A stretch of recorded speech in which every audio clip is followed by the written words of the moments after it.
We make good choices. This was a really healthy choice. Hey everyone, I'm Rebecca and welcome to MsMojo. Today we're counting down our picks for the top 10 times Schitt's Creek got serious. I've been burned so many times, I'm basically the human equivalent of the inside of a roasted marshmallow. Oh no, don't make any changes on my account. What the hell is your secret, Stevie?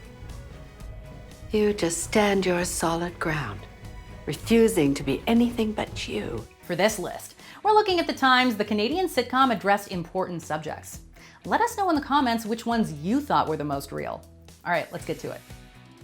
Number 10. Johnny sticks up for Schitt's Creek. When the Roses lost everything and ended up in Schitt's Creek, all of their former friends left them behind. With no money, they weren't worth knowing. But just when Johnny and Moira are starting to get used to small-town life, they run into their old friends Bev and Dawn while out at a fancy restaurant for their anniversary. You must join us. Join us for dinner. That would be great. We are just dying to find out what you've been up to. We're dying to tell you. Then Jocelyn and Roland show up. Are we intruding? Because before you were saying that you didn't want to go out tonight. But far from Roland embarrassing the Roses, it turns out that Bev and Dawn are the embarrassing ones. They mock Schitt's Creek and the people who live there, causing the Roses to finally stick up for the town they live in and the new people in their lives. You wrote us off, Dawn. Not a phone call, not an email, not a nickel. Roland and Jocelyn here could not have been more generous with what little they have. Number 9. Jocelyn's struggling. At the end of season 4, Jocelyn has a new baby. This can be a struggle later in life, especially since Jocelyn and Roland already have one adult son, Mutt. I don't know if you know what it's like to be mortally deprived of one's sleep.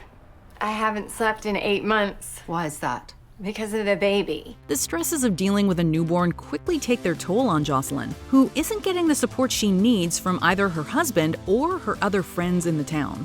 Eventually, she snaps and makes it clear to the Jazzagals that she's got too much on her plate and she's gonna need some help. I didn't want to miss this rehearsal. But do any of you care? Apparently not. Because all of you have been acting like a bunch of B-words! Everybody gets burned out at one time or another, and it's important to have friends and family there when that happens. A lesson Jocelyn's friends finally learn. Touch louder, Jocelyn. Just because I don't ask for your help doesn't mean that I don't need it. Number 8. Alexis tells Ted she loves him. It takes a lot of guts to tell anybody you're in love with them, but even more so if that person is your ex-boyfriend whom you cheated on because you didn't see how great he was at the time. Eventually, though, Alexis can't keep her feelings to herself. Okay, Ted, I have a few things to say, and I need you just to listen. We already know she's still into Ted because she confided in David after an excruciatingly awkward business meeting about goat's cheese, but it takes her a few more episodes to speak her truth. I love you. I'm in love with you. And I know I really don't have any right to say that to you. It is incredibly brave of her not only to tell Ted, but also to make clear that she isn't expecting him to reciprocate since he's moved on with Heather. She's honest without blowing up his life. Wow, I don't know what to say. You don't have to say anything. Number 7. David talks to Ted. After Alexis's love confession near the end of season 4, Ted begins to spiral. Unbeknownst to Alexis, he's broken up with Heather, but doesn't know where to go next. So I should probably stay then for a minute.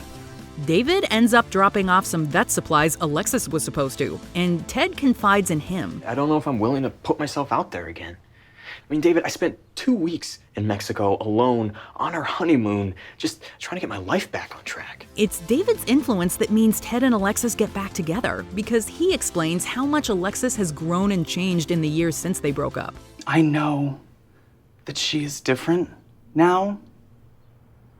I mean, not that different, obviously, but different enough to know that she made a mistake with you. David's encouragement and support led to Ted heading down to Singles Week on its launch night and rekindling his romance with Alexis. Number 6. Alexis goes back to high school. After being in Schitt's Creek for a while, Alexis finally decides it's time she heads back to college to earn a degree in something she might use. Ted and I have been talking about me doing like an accounting course or an office management course, but I think I can maybe broaden my horizons a bit. But after inquiring, it turns out she needs her high school diploma, and she dropped out before she finished. Well, it's not like they're gonna be like, oh, you don't have your high school diploma. You can't come to our college. That's almost word for word what they said to me on the phone. So she goes back to high school first in a class full of teenagers taught by Jocelyn. Alexis's entire arc of getting her education as an adult proves how mature she's become, and it goes to show that it's never too late to learn more or earn some additional qualifications if that's something you want or need to be your best self. No, it isn't easy, especially at your age. Okay, can you please stop saying that? Alexis, you've worked very hard. And now that you've done this, The world is going to open up wide for you. The pride she feels at her graduation ceremony makes it all worth it. Number 5, Stevie feels aimless. We first meet her when she's the motel desk clerk, but Stevie quickly becomes the 5th member of the Rose family. And just like the Roses, she has her own journey to go on. I don't know, I'm just, trying to see what's out there. And Larry Air is hosting a open call for employment opportunities. Throughout the show, it's clear Stevie feels aimless and wants something more out of her life, though she's not sure what. She's chosen by Moira to play the lead in Cabaret, which puts her out of her comfort zone enough to admit in season 6 that she wants to get away from the motel and see the world. You're very, very cool. And whether you set sail or stay put, that's not going to change. Ultimately, she realizes that the motel is her true calling, but this struggle to work out who she is and what she wants is profoundly relatable. If you really think you can make something out of franchising this motel, I think I want to be part of it. You think? I want to be part of it. Number 4, David and Patrick's first kiss. Patrick doesn't arrive on the scene until over halfway through season 3, but he quickly becomes a staple and one of the best parts of the entire show. So I'll call you when I hear something. And hey, if I don't get a hold of you, I'll just leave a message. However, it takes Patrick a while to understand who he is once he meets David. Because of that, there's an unusual atmosphere after they go out for dinner to celebrate David's birthday. And it turns out that Patrick was too nervous to kiss David. I was getting a little scared that I was going to let you leave here without us having done that. So, thank you for making that happen for us. Though David is generally high-strung, he's extremely understanding and empathetic to how Patrick is feeling. Lots of people take a while to work out the details of their sexuality, and Schitt's Creek handles this with total compassion. Good night, David. Good night, Patrick. Number 3, wine. We all know now that David Rose is pansexual, but the details of his sexuality were not clear right away. Particularly not for Stevie, who assumes he's gay until they end up sleeping together in what has got to be the motel's ugliest room. I only drink red wine. Okay. And up until last night, I was under the impression that you too only drank red wine. She asks for clarification, and David delivers a now famous allegory about wine to explain his identity. Yeah, so you're just really open to all wines. I like the wine and not the label. Does that make sense? It's a simple metaphor that makes perfect sense to people who don't know much about pansexuality or fluidity. And it's also refreshing to see a pan or bi character on a TV show actually describe themselves as such. People have even used that wine metaphor in real life since Dan Levy came up with it. So, Jake, do you drink red wine or white wine? I don't really drink wine. More of a beer guy. Number 2, Ted and Alexis break up. Ted gets a place on a 6-month research program to the Galapagos Islands, during which he tells Alexis not to visit him out of consideration for her. Don't get me wrong, I want you here so bad, but I know you, and no matter how many juicers I buy, this place just won't feel like home. He later gets offered a 3-year permanent position because it goes so well. With Alexis still in Schitt's Creek and thinking of moving to New York for her PR career, and completely unable to move to the Galapagos, things just aren't right for them at that moment. You're building something special here, Alexis, and you deserve to see where it takes you. In the end, they break up so that they can each follow their dreams. It is a heartbreaking scene that shows no matter how great a relationship is, sometimes it's just not gonna work. I'm so proud of you. I'm so proud of you. I'd like to think that we helped each other get here. I know that we did.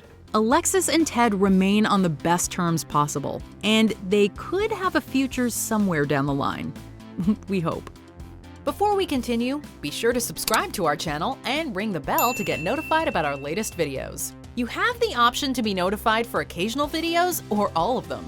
If you're on your phone, make sure you go into your settings and switch on notifications. Number 1. Patrick's parents. David and Patrick make their relationship official in the Season 4 premiere. But it takes until near the end of Season 5 for David to actually meet Patrick's parents. And there's an obstacle he hasn't considered. Like they know about me, right? Of course they know about you. What do you mean? Why? Like they know about us, right? It turns out that Patrick hasn't yet told his parents either that he's gay or that he's seeing David, which puts him under a lot of stress. He and David have a heart-to-heart where Patrick confesses that he believes his parents aren't homophobic, but the fear that they could reject him for who he is has been affecting him. I'm gonna deal with this as soon as I see them next, okay? Okay, what you're dealing with is very personal.